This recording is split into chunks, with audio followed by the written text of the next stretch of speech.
চলমান টি-20 বিশ্বকাপে দুর্দান্ত ছন্দে থাকা ভারতীয় দলের ওরা থামেনি। বুধবার নেদারল্যান্ডসকে 17 রানে হারিয়ে গ্রুপ চ্যাম্পিয়ন হয়ে সুপার 8 নিশ্চিত করেছে ডিফেন্ডিং চ্যাম্পিয়নরা। এই জয়ে টানা 12 ম্যাচ জিতে নতুন বিশ্ব রেকর্ড গড়েছে ভারত। পাশাপাশি এক আসরে সর্বোচ্চ 12 জন বোলার ব্যবহার করার অনন্য কীর্তিও গড়েছে সূর্যকুমারের দল। তবে দলীয় সাফল্যের মাঝেও বিব্রতকর এক রেকর্ডের নাম লিখিয়েছেন ওপেনার অভিষেক শর্মা। আসরের প্রথম ম্যাচে গোল্ডেন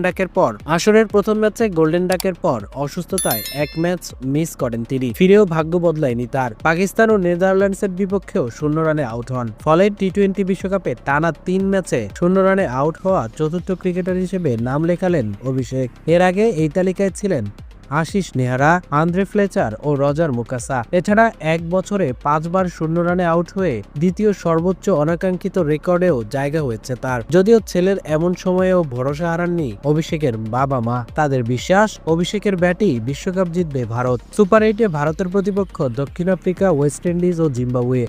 বড় মঞ্চে কি অবশেষে রানে ফিরবেন অভিষেক? সেটাই এখন সবচেয়ে বড় প্রশ্ন।